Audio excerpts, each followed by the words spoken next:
Assalamualaikum warahmatullahi wabarakatuh. Berjumpa kembali bersama Mimin di Pawon Misteri Official. Semoga kita semua selalu mendapat lindungan Allah Subhanahu wa Ta'ala ya. Amin ya Robbal Alamin. Kali ini Mimin akan melanjutkan cerita yang sebelumnya tentang dendam Gugun dan Juragan Karta. Seperti apa akhir ceritanya? Mari kita mulai.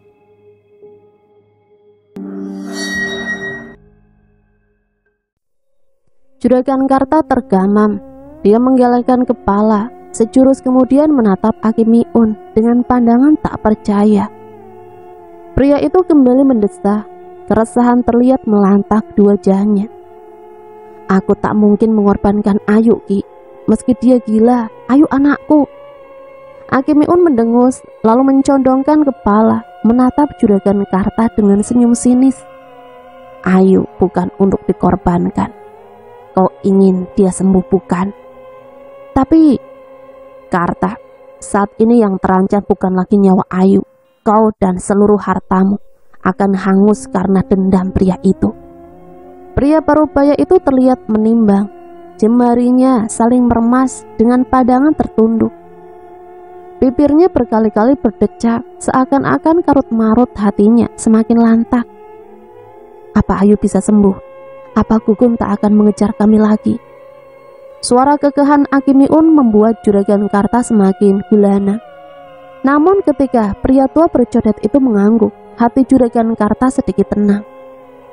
Jika memang seperti itu, aku akan menuruti usulmu, Ki. Juragan Karta menghela nafas. Kau benar, kau memang harus menurutiku. Sekarang, apa kau membawa bungkusan merah yang dulu kutitipkan padamu? Iya, Ki. Juragan Karta menoleh pada salah satu anak buahnya. Puhul kain berwarna merah itu kini dipegang Aki Miun. Dukun itu memandangnya sebelum perlahan melepas ikatan perlahan. Tali ikatan jatuh begitu saja, menampakkan gumpalan tanah. Apa yang harus kita lakukan dengan tanah kuburan Tiwi ini? Aki Miun mengambil tanah dengan jemarinya. Menciumnya sebentar sebelum meletakkan kain merah itu di meja. Ia mengangguk-angguk sambil mengelusuri janggutnya. Tanah ini bisa jadi senjata untuk menumpas kuntilanak itu.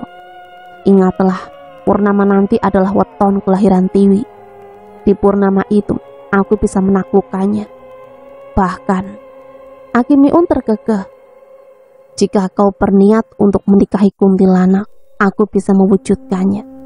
Menikahi kuntilanak akan membuat hartamu lebih berlimpah ruah. Juragan Karta menjekil, tetapi seketika ia menggigil. Hanya mengingat kemarahan Tiwi saja membuat tubuhnya kaku dan berkeringat dingin. Hal itu membuat kekehan Aki Miun berubah menjadi tawa. Baiklah, baik, sekarang pulanglah. Ingat, siapkan semua yang kuminta. Juragan Karta hanya mengangguk patuh dan bergegas pergi dari hadapan dukun sakti itu. Cepat ia memerintahkan anak buahnya membagi tugas dan segera menaiki jeep menuju kediaman. Membawa Ayu ke hadapan Aki Miun dirasa lebih cepat, lebih baik. Elis dan Wardi tengah memasukkan pakaian ke kardus. Mereka berencana akan meninggalkan desa ini. Rasa-rasanya mereka tak lagi tahan dengan perlakuan para warga. Melihat sekitar begitu tak acuh, juga abai pada kasus Gugun. Akhirnya mereka memutuskan untuk pindah ke kampung lain. Namun baru saja pakaian terakhir mereka masukkan ke dalam kardus. Suara keritan juga tangis dari tetangga membuat mereka mendongak. Jeritan itu sangat keras, juga bukan dari suara satu orang. Bergegas keduanya bangkit lalu segera keluar rumah. Wardi melihat tetangganya, Parman, yang tengah menjerit. Teriakan kesakitan itu begitu gila. Bahkan ketika istrinya menahan agar pria itu tak berontak, Parman semakin gila, mendorong istrinya, lalu menggaruki dirinya hingga berdarah. Keadaan serupa terjadi pada tetangga yang lain. Jeritan serta teriakan tak kalah keras dengan Parman. Keadaan mereka serupa, bintik merah muncul di kulit dengan cepat, membesar, dan bernanah. Setiap garukan membuat luka hingga mengalirkan darah. Ya Allah, kenapa itu Kang? Elis memandang para tetangganya yang kelojotan di tanah sambil menggaruki seluruh badan. Tak ayal, bahkan wajah mereka pun telah dialiri darah akibat goresan tersebut. "Lis, cepat panggil Kiai Salim, Akang tolongin mereka dulu." Wardi setengah mendorong Elis. Wanita itu mengangguk cepat lalu segera berlalu untuk melaksanakan perintah sang suami. Wardi bergegas merangsek maju dan segera menahan Parman yang mulai menggigiti tangannya. Cukup kesulitan karena Parman meronta-ronta dengan sepenuh tenaga. Pada akhirnya, Wardi harus mengikat tangan dan kaki pria itu untuk menjaga agar cakarannya tak semakin dalam. Selesai menangani Parman, Wardi segera bertandang ke tetangga lainnya yang mengalami hal serupa. Keanehan ini berlangsung sepanjang hari. Cerita serta raungan kesakitan para warga menjadi dendang mencekam di antara penduduk desa, terkecuali Wardi. Hampir semua penduduk berjenis kelamin pria terhinggapi wabah aneh yang membuat mereka tak sadar mencakari kulitnya sendiri. "Astaghfirullahalazim." Wardi mengusap wajahnya menyebut nama Tuhan berkali-kali sambil memandang bingung. Ia baru selesai mengikat salah satu warga yang mengalami hal serupa. Cerita mereka membuat Wardi semakin bingung. Beruntung, tak lama kemudian Kiai Salim datang dan segera membantunya. Begitupun Elis membantu dengan menenangkan para istri yang menyaksikan suaminya bertingkah aneh. Ia berkali-kali bergidik melihat warga yang berceceran darah, meronta-ronta, bahkan menjeritkan rasa panas dan gatal. Entah apa yang terjadi pada sebagian penduduk ini. Elis hanya bisa menebak-nebak dalam hati. Wanita itu berdiri di halaman tetangganya sambil melihat Kiai Salim membacakan doa-doa. Matanya memandang ke sekitar hingga mengarah ke arah sumur Kukun. Dia mengernyit dalam ketika pandangannya menumbuk sosok wanita pucat yang berdiri di sana. Detik kemudian, ia membelalak kalau wanita itu berbalik kemudian menghilang seolah-olah ditelan udara. "Kang, Ti." Elis menepuk bau suaminya berkali-kali. Tubuhnya gemetar dengan tangan terasa dingin. Wardi menoleh dan mengernyit heran. "Ada apa?" "Elis, Tiwi di sana." Sautnya terbata-bata. Jemari Elis bergetar kala menunjuk sumur Kukun. Wardi menengok, tetapi tak didapati sosok yang dimaksudkan sang istri. "Jangan nakutin Akang atuh." Elis menggeleng keras. Ia akan kembali berucap, tetapi urung kala suara mobil jeep Juragan Karta menepi di dekat mereka. Juragan Karta keluar dengan wajah penuh durja. Matanya membeliak ketika melihat para warga terikat dengan lumuran darah di sekujur tubuh. Perlahan langkah kaki pria itu mendekat lalu menggelengkan kepalanya. "Benar-benar keterlaluan." Lirihnya terdengar penuh simpati. "Ini semua adalah ulah Kukun. Pria itu belum mati dan membalas dendam meneluh kalian. Bukan saja kebunku dibuat rusak olehnya, tetapi ia pun menargetkan kalian para warga desa yang tak bersalah." "Juragan!" sentak Wardi sambil melangkah mendekat. "Hati-hatilah kalau berucap. Terlalu sering Juragan memfitnah Kukun, bahkan ketika dia telah meninggal yang disebabkan Juragan sendiri. Kau masih saja menfitnahnya." "Saya tidak menfitnahnya." Juragan Karta menatap Wardi sebentar sebelum memandang para warga yang berkerumun. "Saya tahu di mana persembunyian Kukun. Di sanalah pria itu bersembunyi dan diam-diam menyebarkan wabah ini. Dia ingin membunuh kita semua, lalu menguasai tanahku." "Juragan!" Wardi bergerak mendorong Juragan Karta. Tatapan pria itu dilumuri kebencian. Sentakannya membuat Juragan Karta hampir jatuh. Beruntung para anak buahnya sigap dan segera menahan. Lihatlah." Juragan Karta menunjuk Wardi. "Dia salah satu orang-orang Kukun. Dia komplotannya, berpura-pura menolong kalian, tetapi dia akan menumbalkan kalian pada pria iblis itu. Benar, Kukun sekarang ini telah menjadi iblis. Dia bukan lagi manusia." Penuturan Juragan Karta membuat para warga tercengang sehingga melihat Wardi dan Elis dengan pandangan lain. Melihat perubahan itu, Elis segera mendekat ke Wardi, menahan tangan suaminya. Dapat ia rasakan tubuh Wardi bergetar karena marah. Jika kalian tak percaya ucapanku, lihat saja. Sekeliling kalian yang tinggal berdekatan terkena penyakit aneh, tetapi hanya Wardi yang tidak. Jika dia tidak bekerja sama dengan Gugun, lalu bagaimana dia bisa lolos? Kembali para warga menatap aneh Wardi. Ditatap sedemikian rupa, amarah Wardi semakin memuncak. Ia hendak kembali menerkam dan ingin mencekik Juragan Karta, tetapi Elis dan Kiai Salim segera menahannya. Keparat kau Karta, bajingan, kalian para warga bodoh. Mengapa kalian tak pernah sadar bahwa dia adalah setan sebenarnya? Siapa yang membunuh Tiwi? Dia pula yang membunuh Gugun. Lantas, karena ucapannya pula kalian menjadi berpikir, menuduhku, mempercayai fitnahnya pada almarhum Gugun. Sadarlah kalian, sadar. Dialah iblis itu. Wardi meraung dengan air mata berlinang, hatinya sakit. Tumpukan rasa sakit hati itu ia tumpahkan melalui kata juga tangisan. Juragan, jangan pengaruhi warga desa dengan kata-katamu. Ingatlah akhirat. Setiap perkataan dan perbuatan semua saling bertimbal balik. Kiai Salim menatap Juragan Karta yang memandang mereka dengan cemooh. Pak Kiai, seharusnya nasihat itu berlaku untuk pembuat masalah pada warga desa. Lihatlah, saya selalu membantu mereka, menyejahterakan keluarga mereka dengan membangun lapangan kerja. Sebaliknya, Gugun membuat mereka menderita seperti ini. Tuduhanmu pada Gugun tidak terbukti. Alasanmu tak masuk akal, Juragan. Juragan Karta tertawa, berkacak pinggang sambil memandang remeh Kiai Salim. Aku dapat membuktikan bahwa semua yang terjadi pada warga desa ini adalah ulah ilmu hitam Gugun. Tuturnya, ia menoleh pada salah satu anak buahnya. Segera si anak buah mendekat sambil menyerahkan botol tertutup kayu. Ini adalah air cambi-cambi yang telah dibuat Aki Miun. Aku akan buktikan pada kalian semua bahwa ini adalah penawar dari wabah ini. Juragan Karta mendekat pada salah satu korban yang tengah mengerang sambil berupaya melepaskan diri dari ikatan. Tangan pria itu membuka tutup botol, kemudian memercikan air ke seluruh tubuh. Dengan bantuan anak buahnya, ia meminumkan air dengan menuangkannya pada pria yang terikat itu. Semua orang was-was memandang.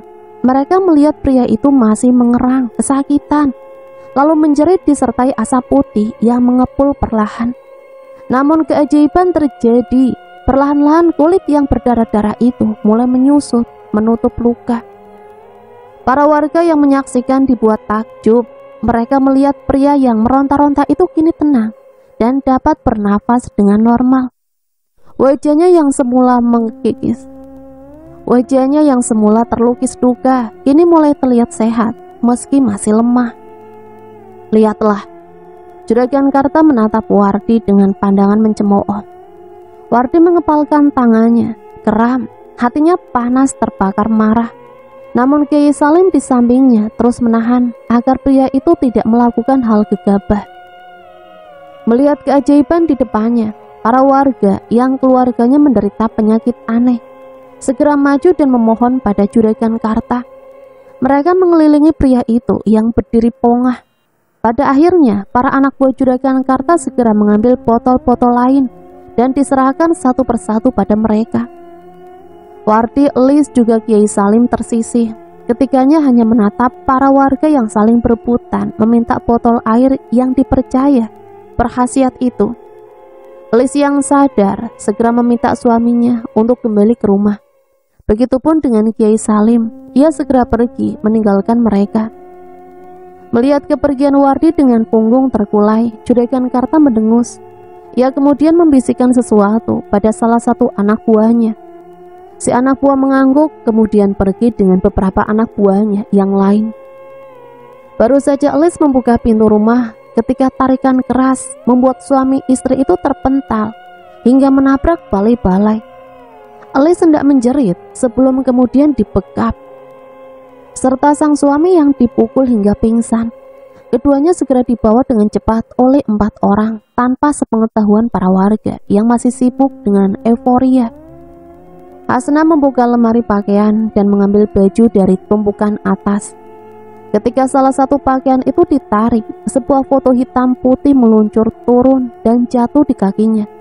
Ia menunduk untuk mengambil foto tersebut. Wanita parubaya itu menatap foto Tiwi. Gadis itu tengah tersenyum sambil duduk di kursi. Rambutnya tergerai sepinggang dengan warna sehitam celaga. Mata di foto itu seakan menatap Hasna dengan tajam. Cepat-cepat Hasna kembali memasukkan foto itu ke laci lemari, lalu menutupnya rapat-rapat. Nafas Hasna tersenggal dengan mata terpejam. Tubuhnya tersandar di lemari. Kaki wanita itu terasa mati rasa hingga ia terduduk. Sudah beberapa lama ia telah melupakan peristiwa tragis yang menimpa anaknya. Semua barang-barang Tiwi telah ia bakar, bahkan seujung kain pun tak ada di rumah ini. Namun mengapa ia menemukan foto gadis itu? Hasna mengusap wajahnya dengan kasar. Ia memilih hidup sendiri di tanah pinggir desa yang diberikan Juragan Karta agar melupakan semua kesalahannya. Ia ingin membuka hidup baru dengan jauh dari kenangan akan anaknya. Bahkan ketika ia melihat Gugun kembali dengan selamat, Hasna tak ingin menemuinya karena takut pria itu akan menyerang atau membunuhnya. Hidupnya cukup damai sejak kejadian terakhir. Dia tak pernah keluar dari halaman rumah. Bahkan dengan uang yang didapat dari Juragan Karta, ia bisa mempekerjakan orang untuk membantunya dalam mengurus keperluan hidup, sehingga ia tak susah payah bepergian. Juragan Karta pun beberapa kali masih mengirimkannya segala jenis barang. Hal yang membuat Hasna cukup tentram menikmati kehidupan. Pria itu melaksanakan janjinya, entah atau memang karena rasa bersalah. Hasna tak ingin memikirkan hal itu. Setelah menenteramkan hatinya, Hasna kembali berdiri lalu keluar kamar. Harum masakan dari meja makan membuat wanita parubaya itu tersenyum. Segera ia menarik kursi lalu membalik piring serta membuka tudung saji. Masakan terdiri dari 4 macam lauk, semuanya adalah kesukaan Hasna. Rasa lapar membuatnya segera mengambil 1 centong nasi lalu membubuhkan lauk yang ia sukai. Tak pernah ia selapar ini sejak kematian Tiwi. Dulu, jika ia tak ingin makan, Tiwi selalu memasakkan makanan kesukaannya. Ayam goreng lengkuas, tempe bacem, tumis kangkung, serta sambal hijau dan lalapan. Anak itu bahkan akan menyuguhkan segelas teh setelah ia melahap habis makanan, seperti yang tersaji di meja ini. Suapan terakhir masuk ke mulutnya ketika tiba-tiba saja Kasih, pembantunya, keluar dari dapur dan membawa nampan berisi masakan. Kasih tertegun melihat majikannya tengah asik melahap ayam goreng, lalu memandang berbagai masakan yang berada di meja makan. "Loh, Bu, sudah makan? Kasih baru saja selesai masak." Kasih berkata sambil meletakkan semangkok sayur sop dan sepiring tempe goreng. "Loh, ini makanannya bukan kamu yang sediakan?" "Bukan, Bu. Kasih mah masak sayur sop ayam sama tempe goreng. Ini..." Astagfirullahaladzim. Kasih mundur ke belakang dengan mata terbelalak. Hasna yang tengah menyuap sepotong paha ayam mengendus sesuatu. Cuping hidungnya menyusut lalu merasakan mual yang membuatnya melepaskan paha ayam. Ia berdiri serentak serta merta memuntahkan isi perutnya. Ia kembali muntah kala melihat kumpulan belatung mengeliat di piring-piring. Setiap kali ia menjerit, perutnya bergejolak, mual hingga matanya berair. Hasna mundur, baunya menabrak bufet yang berisi barang pecah belah. Beberapa hiasan jatuh dan berkecai di lantai. Perutnya kembali bergejolak, mual kala bau busuk memasuki indera penciumannya. Segera wanita itu menutup hidung dengan lengannya. "Bu, Ibu nggak apa-apa?" Kasih beranjak, tatapannya khawatir melihat tingkah aneh majikannya. Namun ketika ia mendekat, Hasna menjerit dan mendorong dirinya. Pergi, jangan mendekat!" Racau Hasna sambil mendorong Kasih. "Bu!" Kasih menatap bingung. Ia beranjak ingin menenangkan Hasna, tetapi langsung berhenti dan mundur beberapa langkah kala Hasna mengangkat vas yang cukup besar. "Pergi, kau sudah mati Tiwi, jangan ganggu aku." Hasna mengangkat vas tinggi-tinggi. Kasih membelalak lalu segera berbalik. "Bu Hasna sinting, Bu Hasna sinting, tolong!" jerit Kasih sambil berlari keluar rumah. Hasna membantingi setiap barang-barang yang ada di rumahnya. Setiap kali bayangan Tiwi muncul, ia akan melemparkan benda apapun. Tangisannya merebak serta bibirnya mengocehkan nama anaknya. Hanya dalam waktu singkat, suasana ruang makan dan ruang tamu menjadi kacau. Hasna berdiri dengan rambut berantakan. Di tangannya terdapat pecahan vas dengan darah mengalir dari telapak tangan. Darah itu menetes mewarnai lantai kuning. Namun wanita itu seolah-olah telah gila. Matanya mengerling ke segala penjuru. Ia beranjak sambil menodongkan pecahan vas, seakan-akan ada takut seseorang menyergapnya.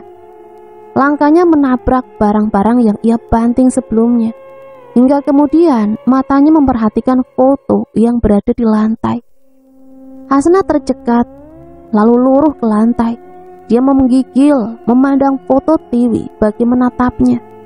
Tubuh Hasna semakin bergetar kala hawa dingin menerpa tubuh. Dia memeluk diri sambil mengawasi setiap sisi. Langit sejak pagi tak jua menunjukkan tanda cerah. Gumpalan awan menyatu hingga terlihat kelabu. Halimun yang melingkupi Gulunggung seakan melindungi misteri yang terdapat di puncaknya. Warga Cirembang masih belum bisa melepaskan kecemasan akan tanda-tanda alam yang terasa mengerikan. Mereka kini berkumpul di lapangan, menunggu sang dukun sakti datang dan melakukan ritual penghalauan angkara murka. Melihat kejadian beruntun yang membuat mereka menderita, serta hilangnya Wardi dan Elis, warga desa kini meyakini akan keterlibatan Gugun dengan semua celaka yang menimpa mereka. Kepala Desa Cirembang, Suparna, datang bersama Kiai Salim. Keduanya memandang kerumunan yang membawa bermacam-macam sesajen. "Astagfirullahalazim, ini apa-apaan semua di sini?" tanya Suparna sambil menunjuk baki-baki yang diletakkan di tanah. Pada tiap sisi arah terdapat kemenyan yang mengepulkan aroma setangi. "Pak Kades, ini untuk ritual pensucian desa kita, supaya terlepas dari teluhnya Gugun, Pak." Salah satu orang menjawab sambil menengok ke warga lain yang menyetujui dengan menganggukkan kepala. Teluh apa yang kalian maksudkan ini?" Kiai Salim ikut bersuara ketika salah satu warga kembali meletakkan senampan sesajen. "Pak Yai, menurut Aki Miun, kami para warga desa harus melakukan ritual ini. Kami tak mau kalau sampai menjadi korban ilmu hitam si Gugun." Allahu Akbar. Begitu picik pikiran kalian dalam memfitnah. "Ini bukan fitnah, Pak. Buktinya antek-antek Gugun, Elis dan Wardi sekarang menghilang setelah kemarin meracuni kami. Warga kalian menghilang, tapi kalian menuduhnya berbagai rupa. Apa kalian tak sedikit pun memikirkan bahwa keduanya terkena celaka?" Saut kepala desa dengan suara cukup lantang. "Mereka benar, Pak," jawab seseorang yang muncul dari arah kerumunan warga. Warga desa membelah kerumunan hingga Aki Miun dan Juragan Karta bebas berjalan menuju Suparna. "Saya di sini untuk menolong para warga agar mereka terlepas dari ulah buruk iblis." "Astagfirullah, Ki, ucapanmu itu menggiring para warga semakin terbelenggu syirik." "Lalu Pak, apa Bapak bisa menangkal teluh dari Gugun?" Salah satu warga desa kembali bersuara. "Benar, kalau kita diam saja, Gugun akan semakin berulah. Lebih baik Pak Kades dan Pak Yai pergi saja dari sini jika tidak setuju dengan ucapan kami. Ingat Pak, kami ini hanya ingin selamat." "Benar itu." Sorak warga desa membuat kepala desa menghela nafas dengan pahit. Ia kemudian menoleh pada Pak Kiai Salim. "Apa yang harus kita lakukan, Ki?" Kiai Salim memandang kerumunan di depannya dengan sorot sendu. Wajah-wajah para warga di depannya diliputi murka karena pendapat Suparna yang tidak sepaham. Mendapati kebuntuan ini, Kiai Salim menggelengkan kepala. Kita sudah berusaha menjelaskan apa yang harus dijelaskan. Hati mereka telah ditutupi tabir hitam. Jika kita memaksakan kehendak, kita yang akan celaka. Kepala desa hanya mengangguk, lalu kembali memandang kerumunan warga yang mulai mengikuti arahan Aki Miun. Pria itu beralih menoleh pada Juragan Karta yang berdiri di tengah-tengah anak buahnya. Karta, aku tak tahu tujuanmu itu untuk apa, tapi jangan melibatkan warga desa. Aku sudah memberikan kelonggaran padamu, tapi tidak untuk menghasut warga desa berbuat hal-hal buruk. Hal buruk apa maksudmu? Aku di sini adalah penyumbang besar desa ini. Cirembang tanpa aku bukanlah apa-apa. Kampung ini hanya akan menjadi kampung tertinggal yang tersembunyi di kaki gunung. Juragan Karta mencepik, sorot jemawa di matanya membuat Suparna hampir dikungkung kemarahan. Sudahlah, lerai Kiai Salim sambil menahan lengan Suparna. Tak elok dilihat jika kau terlibat perdebatan yang tak akan ada ujungnya. Nah Suparna, ikuti saja petuah Kiai Salim. Jadi ritual ini tak akan terganggu. Toh jika desa ini makmur, kau juga yang senang. Juragan, perbuatan syirik tak akan pernah berujung pada suatu hal yang benar dan menyenangkan. Setiap satu hal yang didapatkan akan dibayar mahal kemudian, saut Kiai Salim. Juragan Karta mendengus, kemudian memberikan apa-apa pada para anak buahnya.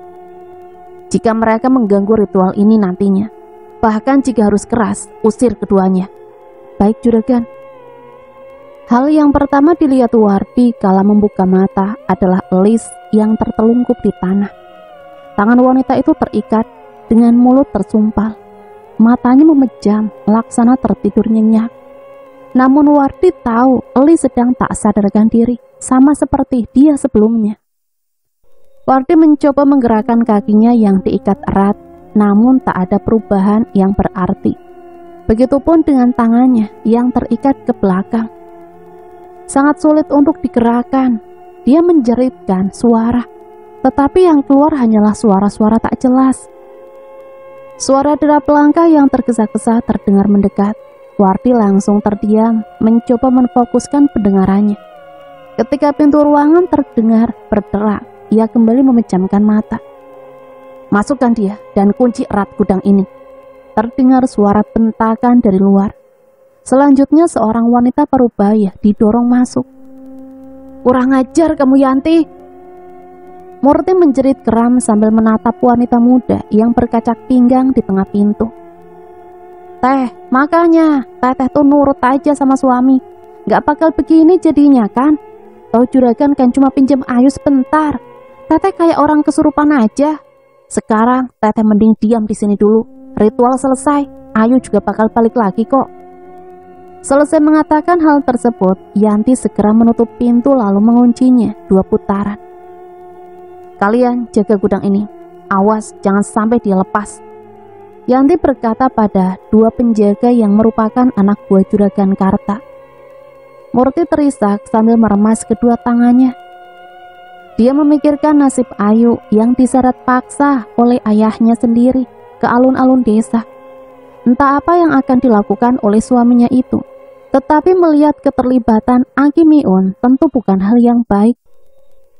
Ayu, ya Gusti Allah, tolong Ayu, isaknya sambil menyenderkan kepala ke dinding. Wardi kembali membuka mata dan menatap istri pertama Juragan Karta tersebut. Wardi mencoba bersuara. Murti mengerjap lalu menoleh ke arah suara itu berasal. Dia terbelalak dan baru menyadari keberadaan 2 orang lain yang diikat erat oleh tali. Wardi menggerakkan kepalanya, menunjuk kaki dan tangan yang terikat ke belakang. Murti mengangguk lalu segera mendekati dan memeriksa ikatan. Ini terikat erat sekali, desah Murti ketika memeriksa ikatan. Ia kemudian mengulurkan tangan dan membuka sumpalan dari mulut Wardi. Wardi bernafas lega dan langsung menengok ke arah Elis yang masih tak sadarkan diri.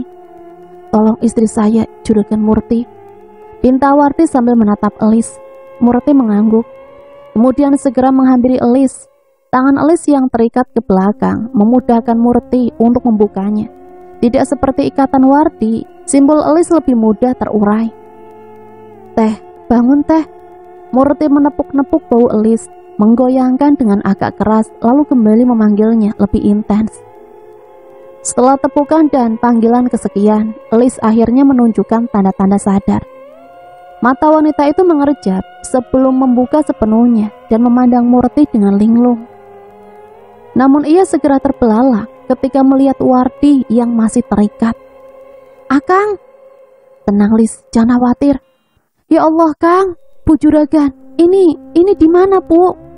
Lis menoleh pada Murti lalu menggenggam tangannya. "Kita berada di gudang ladang. Tempat ini dijaga ketat oleh para pekerja suamiku." Murti mengusap air matanya, kemudian memindai seluruh sudut ruangan. "Kita harus membuka ikatan Wardi. Kalian harus pergi dari sini." Lis mengangguk lalu beranjak dan mencoba mencari benda tajam yang bisa digunakan untuk memotong temali. Dia melihat sebuah kendi usang yang terletak di pojok ruangan. Murti menganggukkan kepala, menyetujui niat Lis yang tersirat dari tindakannya mengambil kendi tersebut. "Jangan dibanting Lis, pecahkan dengan benda tajam." Wardi berseru setengah berbisik. Lis mengangguk, kemudian mengambil batang kayu bakar yang cukup besar. Setelah memecahkan kendi, Lis bergegas mengambil pecahan terbesar, lalu beranjak ke belakang Wardi untuk mengiris ikatan. Sama halnya dengan Lis, Murti pun mengambil pecahan kendi dan berusaha membantu mengiris ikatan di kaki Wardi. Setelah ikatan terlepas, Wardi mengusap-usap pergelangan tangannya yang memerah. "Terima kasih Bu Juragan." Murti mengangguk lemah sambil tersenyum. "Jika kalian dapat keluar dari sini, tolong Ayu." Suara Murti kembali tercekat. Masih terdengar jeritan Ayu yang meminta tolong padanya sebelum sang ayah menarik paksa. "Apa yang terjadi dengan Neng Ayu Juragan?" "Aku tak bisa pikir dengan suamiku. Dia begitu percaya pada Aki Miun. Menurutnya, untuk menangkap Gugun, Ayu akan dijadikan pancingan. Aku tidak mengerti apa hubungannya, tapi suamiku selalu percaya pada dukun itu." "Gugun?" Wardi bergumam. Murti mengangguk dan kembali terisak. Elis mengelus-elus punggung Murti, mencoba menenangkan wanita itu. "Tapi Gugun sudah mati, dia dibakar oleh Juragan Karta." Murti menggelengkan kepalanya. "Ayu, dia bilang dia bersama Gugun ketika diculik. Karena itulah suamiku tahu bahwa Gugun masih hidup. Dan sekarang dia dan warga desa lainnya berusaha memancing Gugun agar keluar dari persembunyiannya." Bola mata Wardi membulat. Dia menggelengkan kepalanya dengan tak percaya. "Tak mungkin, Gugun, dia..." Wardi kembali terdiam ketika mendengar suara dari luar gudang. Ketiganya menajamkan telinga sambil menatap pintu. Daun pintu bergerak ke bawah, lalu terdorong terbuka. Hembusan angin menerpa ketiga orang di sana, tetapi tak ada siapapun yang muncul di pintu tersebut. Wardi beranjak bangun lalu melangkah mendekati pintu. Dia berhenti sebentar, terlihat ragu, tetapi kemudian melangkah hingga keluar gudang. Namun seketika ia terhenyak dan mundur beberapa langkah, membuat Elis dan Murti penasaran hingga mendekati pria itu. "Ada apa, Kang?" tanya Elis, tetapi ia tak memerlukan jawaban kala melihat dua mayat berlumuran darah tergeletak di tanah. Mayat itu tercabik-cabik dengan leher hampir putus. Kedua dadanya terbelah hingga memperlihatkan sebagian organ dalam. Darah tercecer di tanah, berkelimang laksana tumpah dari sebuah tampungan. Ketiganya merasa mual hingga ingin memuntahkan isi lambung. Tak ingin melihat lebih lama, segera Wardi menarik Elis yang disusul Murti meninggalkan tempat perkara. Hingga mereka luput memperhatikan setangkai bunga sepatu yang tergeletak di ceceran darah. "Kang, apa itu ya Allah?" Elis menahan mual dengan menepuk-nepuk dadanya. "Akang juga gak tahu, Lis. Wardi bergidik ketika sekelebat bayangan mayat berlumuran darah di sana masih membekas di memori. Apa kalian akan pergi keluar dari kampung ini? Tanya Murti. Wardi dan Elis saling berpandangan. Kami ingin memastikan keberadaan Gugun Juragan. Murti mengangguk, lalu tanpa kata ia mendahului mereka. Elis dan Wardi mengangguk lalu mengikuti langkah Murti. Sedangkan kabut di belakang mereka bergulung pekat hingga membentuk siluet wanita bergaun putih dengan mata sehitam jelaga. Apa? Rintih Ayu serta merta pandangannya menatap sang ayah yang duduk di belakang Aki Miun. Ayu menggelengkan kepalanya lemah. Ia sama sekali tak menyangka bahwa kembalinya ia ke kampung ini menimbulkan bencana bagi dirinya sendiri. Gadis yang terikat pada sebuah dipan itu terisak. Ia tak mengerti apa yang ingin dilakukan ayahnya hingga melakukan semua ini padanya. Aki, apa Ayu tak? Kau tak percaya padaku? Desis Aki Miun memotong ucapan Juragan Karta. Sang juragan terdiam lalu kembali menunduk. Hatinya cemas karena melihat Ayu menangis lirih memanggil-manggilnya. Namun semua ini harus dilakukan. Terlebih bahaya keberadaan Gugun juga akan mengancam diri Ayu sendiri. Ia harus berkeras hati demi kebaikan semuanya. Aki Miun kembali menaburkan kemenyan hingga asap dari tungku kecil itu semakin mengepul. Tangan dukun sakti itu menaup asap berkali-kali, lalu membasuhkan pada sebuah keris. Pandangan mata pria parubaya itu semakin tajam. Kalau melihat Ayu berkali-kali mencoba melepaskan tali yang menjerat tangannya. Getaran tanah terasa perlahan, bertingkah semakin intens, lalu menjadi guncangan disertai angin menderu. Juragan Karta mendongak ke atas, riuh angin mengguncang dedaunan, menggulung daun-daun tersebut membentuk suatu pusaran. Dada Juragan Karta bergemuruh, rasa takut melahap hatinya hingga menciut. Teriakan Ayu mengagetkan semua warga, begitupun dengan sang ayah yang langsung mencekil. Di dipan, tubuh Ayu bergetar keras. Teriakannya mengiringi deru angin hingga serupa dendang kematian. Aki Miun semakin keras membacakan mantra. Keris di tangannya bergetar hingga mengeluarkan sinar kemerahan. Suasana kembali kacau dan mencekam setiap detak jantung manusia. Ayu berteriak, wajahnya terlihat kesakitan, tetapi suara yang keluar dari dirinya hanya pekikan. Juragan Karta terlihat kebingungan. Satu sisi ia takut mengganggu ritual. Sisi lainnya ia merasa tak tega dengan keadaan Ayu. Namun pada akhirnya pilihan pertamalah yang menang. Ia tak ingin mengganggu ritual Aki Miun. Rapalan mantra tersendat kala seteguk darah keluar dari sela bibir Aki Miun. Dukun itu menekan giginya hingga berbunyi gemelutuk. Ia semakin menatap tajam ke arah Ayu yang kini meronta hingga setiap ikatannya terlepas. Ayu berdiri lalu menoleh padanya dengan tatapan penuh permusuhan. Tangan Ayu terangkat, angin semakin bergemuruh, halilintar menggelegar, rebas, titik air turun dari langit, berwarna merah menetesi setiap warga yang bernaung di lapangan itu. Selanjutnya, teriakan demi teriakan kesakitan bergema. Aki Miun memandang setiap warga desa yang kini bergelimang di tanah, menjerit kesakitan dengan kulit melepuh dan bernanah. Anyir seketika menguar, mencemari udara. Ada apa? Tanya Juragan Karta melihat situasi yang kini tak dapat ia nalar. Aki Miun mendekati salah seorang warga yang menggaruki sekujur tubuhnya. Darah dan nanah bercampur hingga tak lagi terlihat 1 senti pun kulit yang masih utuh. Ayo! Seru Juragan Karta kalau melihat anaknya berdiri memunggungi. Namun aura di depannya itu bukan lagi serupa Ayu. Juragan Karta memundurkan langkahnya ketika tubuh itu berbalik dan wajah pucat Tiwi yang menunduk perlahan mendongak, tersenyum sinis serta menatapnya tajam. Tiwi. Angin menderu semakin keras. Langkah kaki menjejak di tanah lapang dari arah hutan. Akimiun menyadari aura kuat yang seolah-olah berniat menekannya. Ia langsung berbalik menatap sosok yang berjalan perlahan mendekat. Gugun menghentikan langkah, menatap kekacauan di depannya dengan senyum dingin berkembang.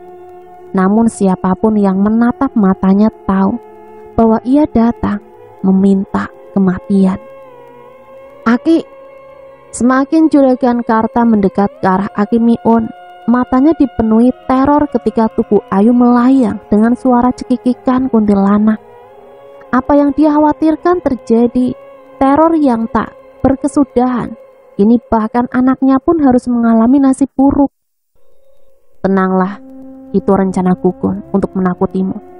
Ingat perkataanku, kau tidak boleh takut. Jika kau takut, maka kau akan digiring ke dalam kematian.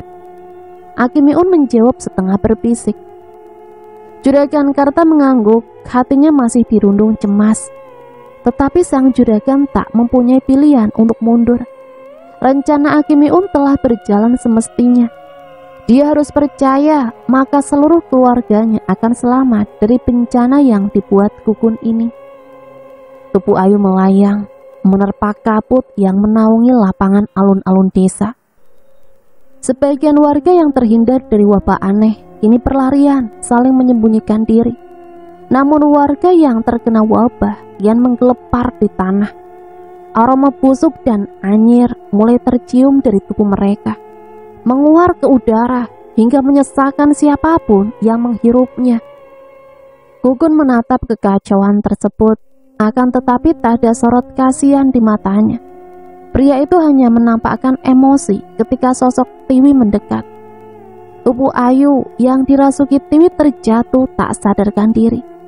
Sedangkan di sisinya, kabut putih bergumul membentuk sosok ramping seorang wanita berwajah pucat. "Pria keparat!"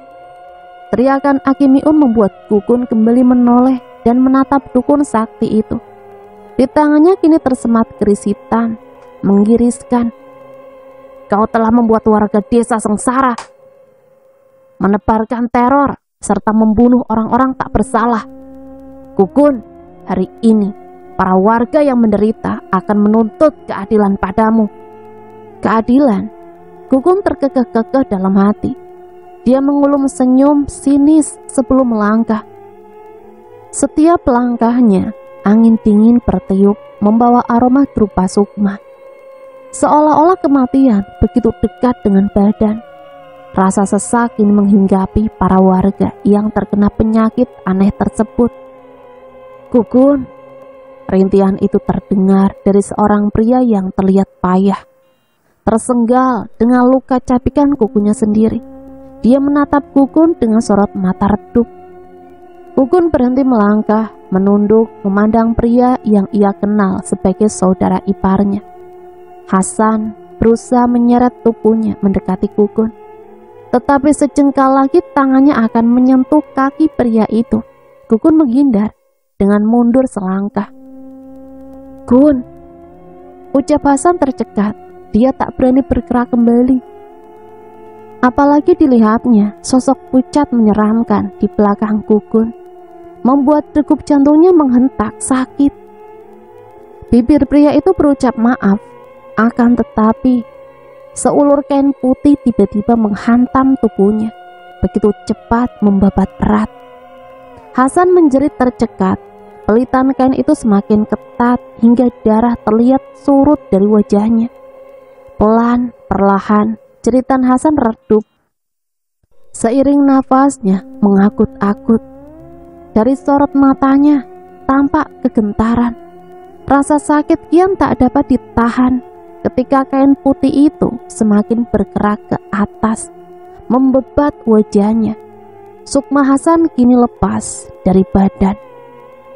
Pelitan kain putih mengurai, perlahan melepaskan tubuh Hasan. Namun ketika terlepas, tubuh itu hanya tinggal kerangka tulang berlumuran darah. Melihat hal itu, warga desa semakin dicekam ketakutan. Sapuan angin dingin dari lereng Galunggung bahkan menambah kecemasan di hati mereka, menahan sakit dan bau busuk yang menguar dari badan. Perlahan mereka membuka jalan untuk Gugun melangkah. Apa yang telah dilakukan Gugun juga membuat gentar hati Juragan Karta. Suasana yang berubah hening juga menambah rasa takut itu sendiri. Bahkan dari sudut matanya, ia melihat anak buahnya memundurkan langkah kala Gugun semakin mendekat. Sudah saatnya kita perhitungkan hutang-hutangmu, Karta. Ucapan dari Gugun begitu datar dan pelan, namun angin yang membawanya hingga terdengar di telinga Juragan Karta mengantarkan rasa gelisah. Cih, Aki Miun meludah. Dia mengangkat tinggi dagunya, pongah. Terlebih dahulu kau harus mengalahkanku. Gugun tersenyum sinis, sorot matanya menajam seiring Aki Miun mengangkat kerisnya. Sepoi angin membawa kabut putih, raksi serupa melati tercium seolah-olah membawa asrar yang kian mencekam. Langit teredup dengan gelimang awan hitam yang berkumpul, menutupi hari hingga terasa gulita. Telinga Gugun menangkap dengungan mantra yang dirapalkan Aki Miun. Hatinya bergetar. Ada sesuatu kekuatan yang dahsyat seakan menerjang seluruh organ dalam Gugun. Meskipun begitu, pria itu tetap menahannya. Bukan dirinya yang ia khawatirkan, melainkan sosok roh Tiwi yang kini terlihat gelisah. Benar apa yang ia duga. Gugun menjegil kala Aki Miun mengeluarkan segenggam tanah. Gugun melangkah mundur, berniat meraih sosok Tiwi. Namun belum pula tangannya menyentuh, sosok bergaun putih itu melayang, mengeluarkan jeritan buas. Begitu cepat sosoknya menuju ke arah Aki Miun. Turturah awaking pratiwi sukma, jabang bayi purgeni purbraja. Mantra itu terdengar lantang hingga suara garuh terdengar dari awan yang melingkupi mereka. Aki Miun menggoreskan ujung kerisnya pada lengan kiri. Darah menyembur keluar membasahi ujung keris. Sinar tak kasat mata terlihat berkilau di mata Tiwi. Sulur kain putih dari kedua tangannya terpatahkan kala sinar merah melingkupi tubuh Aki Miun. Tawa menggema Aki Miun membuat Gugun semakin geram. Pria itu setangkas kilat melompat memasang kepalan tangan yang ia arahkan pada dukun sakti itu. Akan tetapi sebelum tangannya mencapai wajah Aki Miun, seulur tali tiba-tiba saja menjerat tangannya, kemudian meraih paksa hingga tubuh Gugun terjerembab. Seteguk darah menggelegak keluar. Gugun terbatuk hingga noda merah itu melumuri pakaiannya. Namun dia tak bisa beristirahat barang sejenak, karena di depannya sosok Tiwi kini terjerat sebuah tali gaib berbentuk api. Keparat! Raung Gugun kala melihat Tiwi meronta disertai ringkih jeritan. Menyerahlah, ilmumu hanya seujung kuku, Gugun. Di tanah Galunggung ini tak ada yang dapat menandingi ilmuku. Aki Miun begitu pongah mendekat lalu menginjak dada Gugun. Kembali hantaman rasa sakit menyerang organ-organ dalam Gugun. Dia menahan rasa panas yang bergejolak hingga wajahnya memerah. Meski begitu, Gugun tak meneriakan rasa sakit tersebut. Aki Miun kembali terbahak. Lihatlah, lihat kalian para penghuni desa ini. Hari ini penyebab masalah kalian akan mati di tanganku.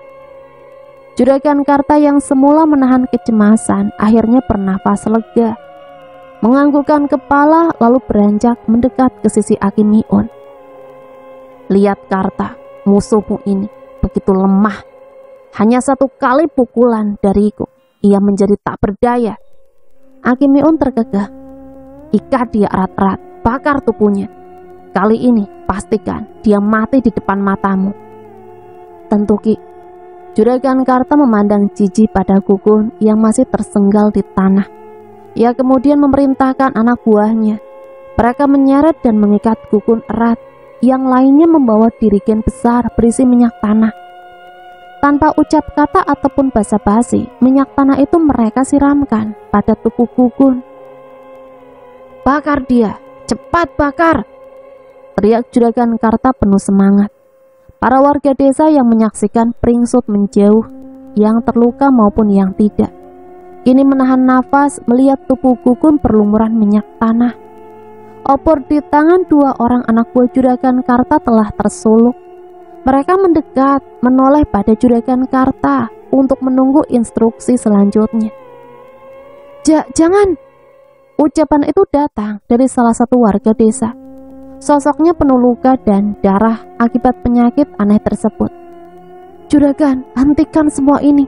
Kami mohon, jangan ulangi kesalahan itu lagi, Juragan. Tolong lepaskan Gugun, Juragan." Ia menangkupkan tangannya. "Benar, Juragan, tolong jangan sakiti Gugun kembali. Kami mohon," ucap yang lain. Juragan Karta memelototi mereka, berkacak pinggang lalu menunjuk wajah-wajah penuh luka dan borok itu. "Kalian para warga tak tahu diuntung. Apa kalian ingin mengalami nasib yang sama seperti dia? Apa kalian ingin mengalami nasib yang sama seperti dia? Hah? Kalian semua tak ada punya rasa terima kasih. Brengsek." "Juragan, kami tak bermaksud seperti itu. Hanya kami ingin menghentikan semua penderitaan kami ini, Juragan."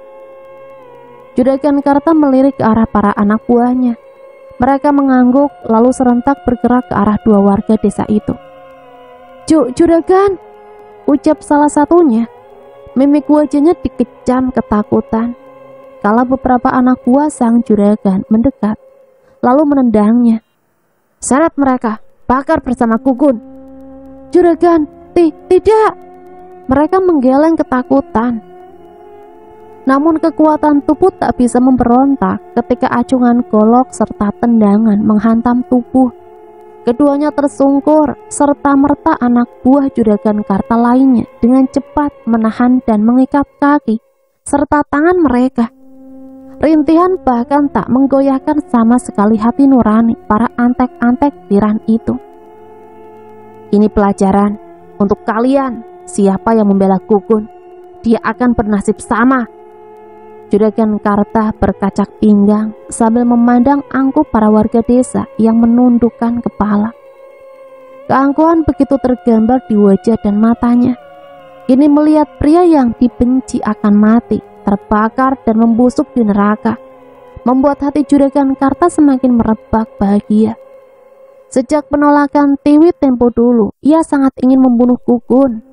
Keinginan itu semakin hari semakin membuncah bak lahar Merapi yang tak lagi dapat dibendung. Juragan Karta melangkah, tongkat di tangannya teracung ketika melihat Gugun tersenggal-senggal. Melihat hal itu, ia terkekeh-kekeh, kemudian menyabetkan tongkat itu ke dada Gugun. Masih merasa tak puas, ia kembali melayangkan pukulan ke seluruh tubuh. Jeritan Gugun terdengar mencekam di keheningan. Suara pukulan tongkat dengan jeritan lantang, seolah-olah teror bagi siapapun yang melihat. Cukup! Wardi tergopoh berlari ke arah lapangan, berteriak kesetanan dengan air mata berlinang. Di tengah lapangan sana, ia mengenali sosok Gugun yang tengah dipukuli. Namun tak ada satupun yang berniat menghentikan tingkah tirani Juragan Karta. Wardi kembali berteriak, tetapi tubuhnya kini dijatuhkan oleh 3 orang anak buah Juragan Karta. Mereka menyeret Wardi menjauh. Tendangan serta pukulan penghalau pun dilayangkan, hingga membuat Wardi kembali terjerembab. "Hentikan!" Murti berteriak sambil menghalau para anak buah suaminya. Bersama Elis, ia berdiri melindungi Wardi yang kini terbatuk-batuk. Dari wajahnya, pria itu terlihat sesak karena tendangan demi tendangan yang dilayangkan ke dada. "Setan kalian semua, setan!" Murti menunjuk satu persatu wajah-wajah anak buah Juragan Karta sebelum beralih ke suaminya yang kini berkacak pinggang. "Siapa yang melepaskanmu?" Juragan Karta memelototi Murti. Kang, sadar Kang, kelakuanmu itu layaknya iblis Kang. Hentikan semua ini Kang. Cih, Juragan Karta meludah. Kalian jaga dia, jangan sampai mengganggu. Bila perlu, ikat ketiganya. Baik Juragan. Kang, Murti memekik saat dirinya dicekal salah satu anak buah suaminya. Lepaskan, lepaskan. Sama halnya dengan Murti, Elis dan Wardi bernasib serupa. Wardi berusaha kembali berontak, tetapi pukulan kembali ia dapatkan hingga telinganya berdenging. Bagus, sekarang cepat kalian bakar manusia-manusia yang pantas dibakar. Juragan Karta meludahkan kata-kata dengan penuh kemarahan. Gangguan dari para manusia tak berguna membuat ambang kemarahannya kian memuncak. Dia hanya ingin Gugun segera mati sehingga hidupnya kembali tenang tanpa beban, cekaman ketakutan. Baik Juragan. Dua pria membawa obor segera mendekati Gugun. Mereka serentak mengangguk lalu mengeluarkan api obor ke ujung rambut Gugun dan dadanya. Jeritan kesakitan kembali bergema. Kali ini raungan itu membawa cekaman teror yang tak akan mungkin dilupakan para penduduk desa. Wardi berteriak gila, menyebut nama Gugun serta berusaha beranjak dari kungkungan para antek-antek Juragan Karta. Meskipun kembali ia mendapatkan pukulan, Wardi tak jua menyerah, hingga akhirnya 3 orang menahan dan kembali menendanginya. Akimiun terbahak kala api besar melahap tubuh Gugun. Tubuh itu kelojotan, bergerak mencoba memadamkan api dengan menggosokkan diri ke tanah. Namun api tak jua surut, bahkan semakin membesar ketika Juragan Karta melemparkan jerigen minyak tanah. Hanya terdengar jerit tangis Wardi, Elis dan Murti, serta suara tawa Akimiun. Juragan Karta tersenyum dengan mata penuh binar gila. Keduanya bahkan tak lagi mengamati sosok Tiwi yang telah menghilang, hanya meninggalkan tali usang di tanah tanpa jejak. Kini kau mati brengsek, kau tak akan menyusahkanku lagi. Mendekamlah di neraka sana. Juragan Karta berkacak pinggang dengan pongah. Terkadang ia tergagah-gagah sambil menganggukkan kepala. Dalam pikirannya, ia telah merencanakan pesta pora setelah kematian pria ini. Kilau tajam dan dingin terasa di leher Juragan Karta. Sesuatu menggores kulit lehernya. Rancap yang ia yakini jika ia bergerak sedikit lagi, parang pelangkas ini akan memisahkan kepala dari lehernya. Senyum di bibirnya membeku ketika merasakan nafas seseorang, meski pelan tetapi terasa mengancam. Karta, sudah kujanjikan padamu bahwa kau tak mungkin bisa membunuhku. Suara dingin yang ia kenali berbisik di telinganya. Degup jantung Juragan Karta kian berdenyut cepat. Kau tidak mungkin. Juragan Karta menatap pada sosok tubuh yang terbakar di sana. Bagaimana pertunjukanku? Apa kau senang melihat tubuh istri mudamu terbakar seperti itu? Tanya Gugun dengan nada semakin dingin.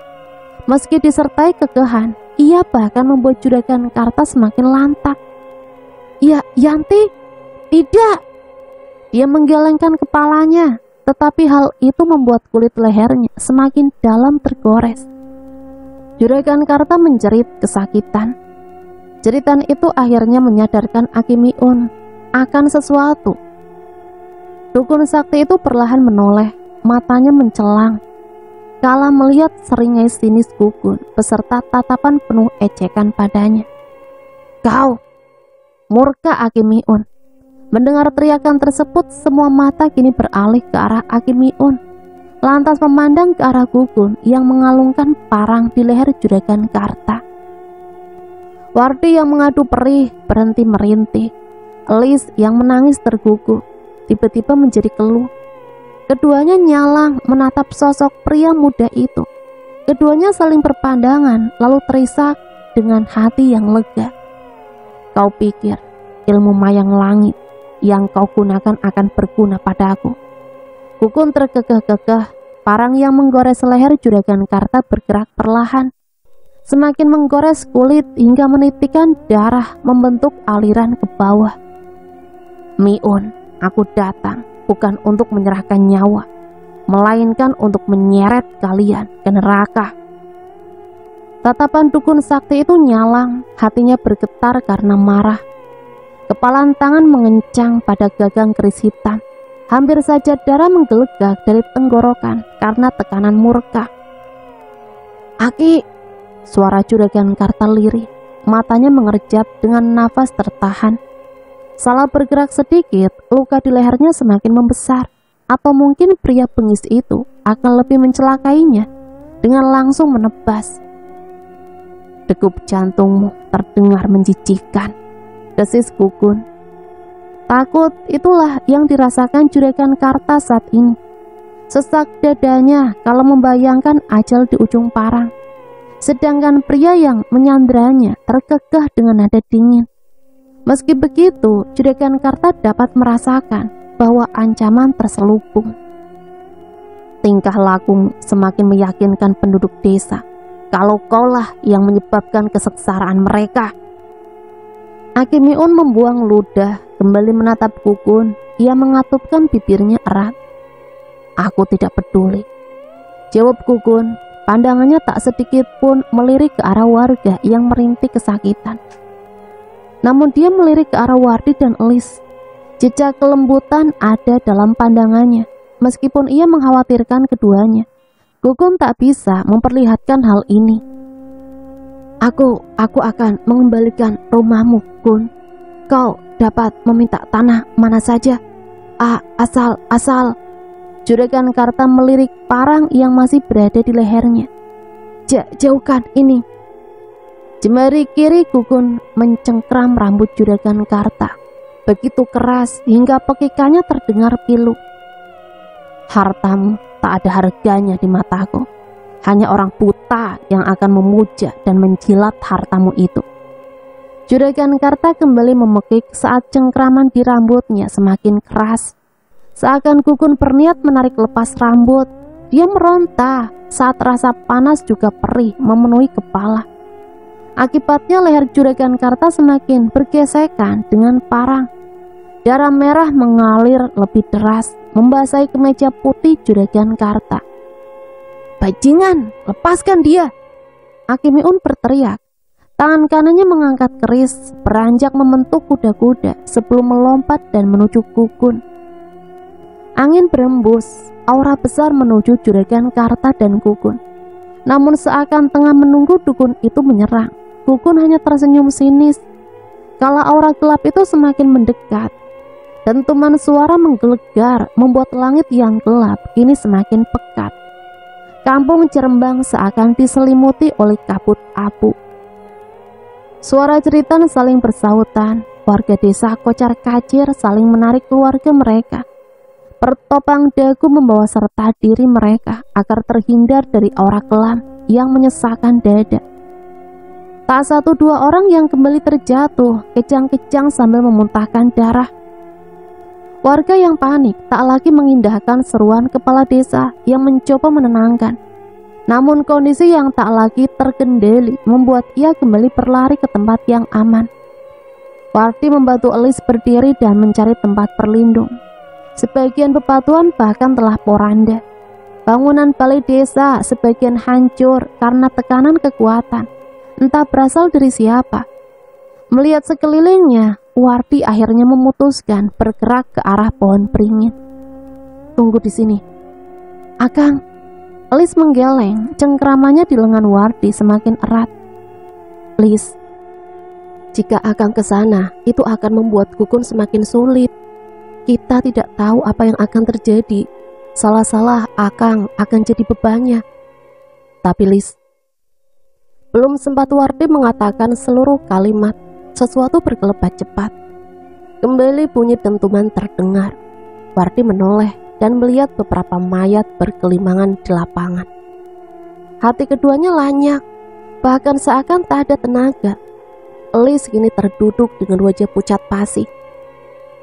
Ia ingin ini hanyalah mimpi, tetapi rasa sakit di lengan dan lehernya membuktikan bahwa ini bukan mimpi. Apa yang terjadi? Suara Wardi terdengar cemas. Bau darah kian pekat, amisnya seakan memanggil kemistisan sendiri. Kabut gelap dan pekat pun berputar dan menutupi setiap pandangan. Yang pertama kali dirasakan Juragan Karta ketika tubuhnya ditendang adalah rasa kebas di lutut. Tetapi sakit di bagian dada. Ia meraba-raba di sekitarnya, namun tak menemukan apapun atau siapapun. Suatu dentuman yang memekakan telinga membuat ia berpikir bahwa kematian akan merenggutnya. Akan tetapi nasib baik sepertinya masih berpihak padanya. Pria itu mencoba duduk lalu melihat sekitarnya yang terlihat gelap gulita. Ada apa ini? Kemana Gugun dan Aki Miun? Apa yang sebenarnya terjadi? Benak Juragan Karta menanyakan banyak hal dan mencoba mencari-cari jawaban. Ia berdiri tertatih sambil melemparkan pandangan ke sekeliling. Aroma melati tercium pekat. Ia mengendus beberapa kali memastikan asal aroma tersebut. Juragan Karta berbalik, ada bayangan seseorang di sana. Tak jauh dari tempatnya, bayangan siluet seseorang wanita terlihat samar, tetapi ia yakin bahwa itu adalah wanita. Dari kabut gelap, sosok wanita itu berjalan mendekat, perlahan menyeret gaunnya yang mengenai tanah. Kembali degup jantung Juragan Karta beralun keras. Dia mencoba untuk tenang dan berbalik, bersiap melarikan diri. Akan tetapi, langkah itu urung dilakukan ketika sosok Ayu keluar dari kabut gelap. Wajahnya pucat, terlihat linglung dan kebingungan. Juragan Karta menghela nafas, lalu segera menyongsongnya. Ayu, panggilnya ketika tatapan Ayu masih terlihat linglung. Diguncangnya tubuh Ayu dengan panggilan yang sama, tetapi sorot mata anaknya masih terlihat kosong. Rasa menyesal tiba-tiba saja menyergapnya. Juragan Karta terisak, lalu memeluk anaknya. Dia mungkin tak mencintai istri-istrinya, tetapi Ayu adalah anak yang paling Juragan Karta sayangi. Rasanya ia ingin menjerit karena menyetujui Aki Miun dalam melibatkan Ayu. Seharusnya ia tegas menolak, sehingga Ayu tak akan menjadi korban seperti ini. Maafkan Abah Ayu, maaf. Juragan Karta mendekap Ayu dengan erat, membisikkan berbagai kalimat maaf serta janji-janji perlindungan. Setelah ini Abah berjanji padamu, kita akan pergi ke kota, meninggalkan semua yang ada di sini sesuai keinginanmu. Abah akan. Ucapannya terputus kala bau busuk masuk ke indera penciumannya. Masih dalam pelukan Ayu, hidungnya mengendus, membaui. Hingga kemudian dia merasakan sesuatu yang aneh. Tubuh Ayu berubah menjadi dingin. Juragan. Suara serak begitu lantang terdengar di telinganya. Karta mendongak dengan jantung berdegup semakin kencang, hingga bahkan terasa sakit ketika nafasnya ikut tercekat. Juragan.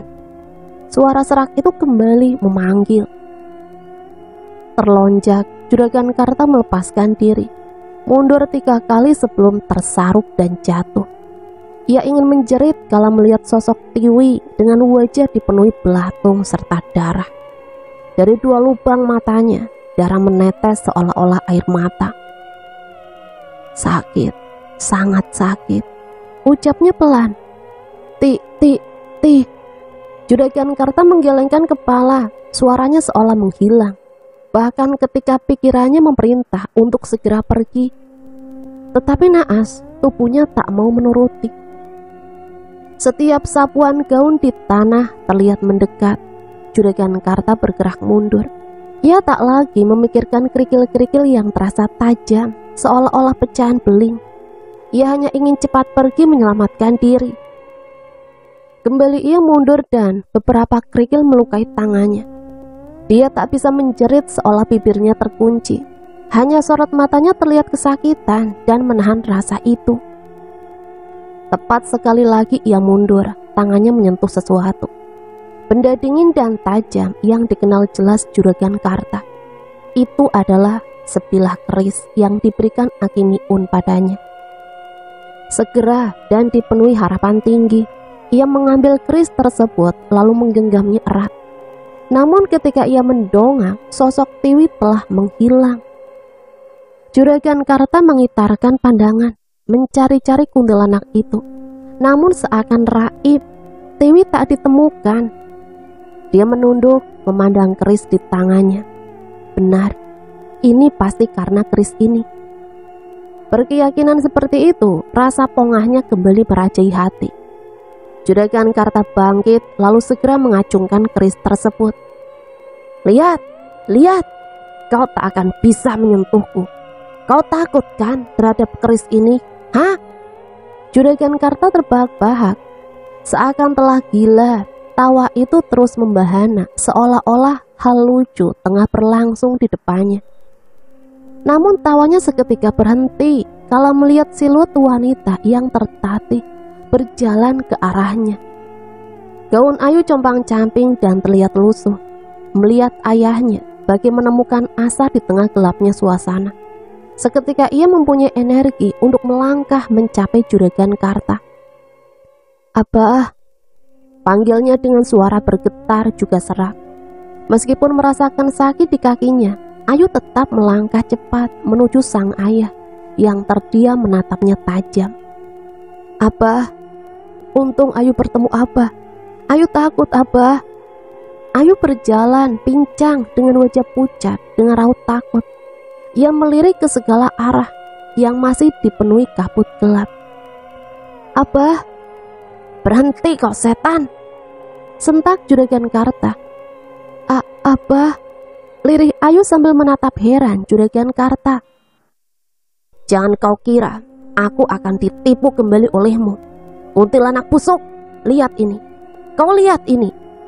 Mata Juragan Karta melotot sambil mengacungkan kerisnya. Aku akan mengirimmu kembali ke neraka sana. Abah, Ayu berteriak ketika Juragan Karta dengan beringas melaju ke arahnya. Dengan penuh tenaga dan niat membunuh, Juragan Karta melayangkan keris menuju dada Ayu. Beruntung gadis itu segera berkelit meski akhirnya terjatuh di tanah. Panik, Ayu kembali berteriak, namun di mata Juragan Karta yang terlihat adalah kuntilanak Tiwi yang ketakutan karena kerisnya. Ia terkekeh dan kembali pongah mengangkat keris. Kau akan mati.